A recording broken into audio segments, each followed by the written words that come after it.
Well, here's a question. This always kind of cracks me up, but I always because I'm like been fascinated with like how you're portrayed and all this stuff. And the thing that really kind of cracks me up is when people are like, oh, like you're coming on these positions, you're grifting, you're trying to get supporters. But then the things they're hitting you for are like, again, vaccines, wildlife preservation. It's like if you were truly grifting, I feel like you would just be like, we got to fund Ukraine. We need more vaccine. Like you could rise to the top of the Democratic Party tomorrow, I guess, if you were like, I love Ukraine. We got to fund the war. We got to do this. We got to do that. And then you get accused of like when I took my position on when I took my position on Ukraine, which was the beginning of the campaign, it was 86% of Americans supported the war in Ukraine. So it was not like a proper position. Yeah. People recently started saying this about me because my official position changed on the abortion issue. And so they said, well, he flip-flopped on that. But, I don't think anybody really seriously accused me of being a flip-flopper for the reason that you say, that I've taken very, very unpopular positions and stuck with them. And what I say is, there's no way that you can change my mind by calling me names or by criticizing me or by marginalizing or vilifying me.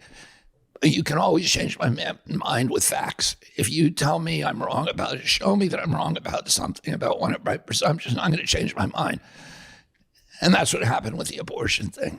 So, my position on abortion was that it should always be a woman's choice, right up to the very end. And my assumption was that any abortion that occurs during the ninth month, you're basically killing a child, right? My presumption was that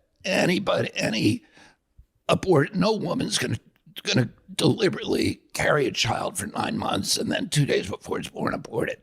Who would do that? So it could only be in instances where the mother's life was at stake, or there was some other, overwhelming medical issue involved.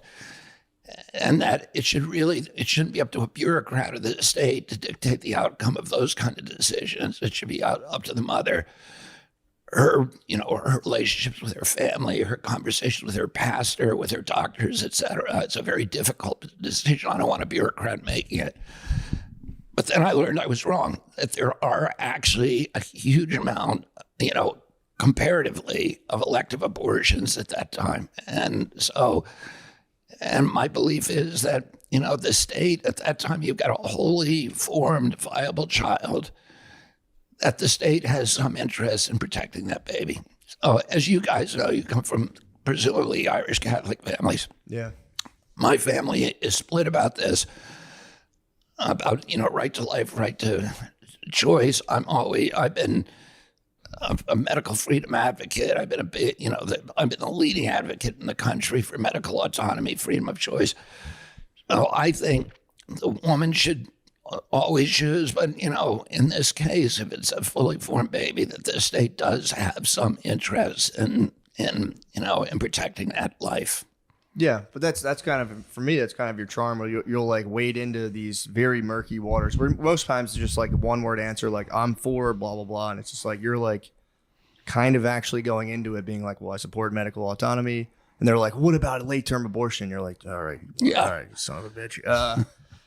Yeah, fine. And they're just like, you blah, blah. So then they just run the story as like, you love to kill babies. That's like kind of the angle they're going on it. And it's like, if you look at it for 5 seconds, you say like every abortion is a tragedy, but I still want every woman to make the decision, not a bureaucracy. And it's like, for me, it drives me nuts to watch that. It's like, damn, this is deciding the future and the policy. It's literally like, it's a form of lying to be like, this is what this guy thinks. And you watch it and you're like, if you watched it just 2 minutes before that, it's not that at all. But and then to say like, well, I saw it and it's like, fuck man, I was wrong. I don't like that.